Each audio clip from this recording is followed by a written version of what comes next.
আজকে সকালে আমরা যখন সংবাদ পাই দেওয়ানগঞ্জ থেকে ছেড়ে আসে ব্রহ্মপুত্র এক্সপ্রেস, তো তিনকোনা পুকুর পাড় এলাকায় আসার পরে লাইনচ্যুত হয়।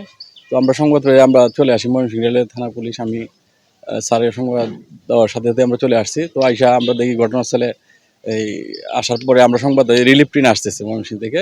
তো ওইটা আসার পরে আবার স্টেশন এলাকায় ওইটাও লাইনচ্যুত হয়। তো পরবর্তীতে অন্য আরেকটা টিম আসার পরে মানে ম্যানুয়াল পদ্ধতিতে দ্বারা ওইটা ট্রেনটা ওঠানো হয়। ওঠানোর পরে যান্ত্রিক কিছু ত্রুটি ছিল, ওইগুলো সরানোর পরে এখন বর্তমানে ট্রেন ময়মনসিংহ রেলওয়ে স্টেশনে নিয়ে যায়। ওইখানে হাওড় ট্রেনটা অবস্থান করতেছে আর ব্রহ্মপুত্র এক্সপ্রেস ট্রেন এখন অবস্থান করতেছে। আর লাইন আপাতত ক্লিয়ার আছে ময়মনসিংহ জামালপুর।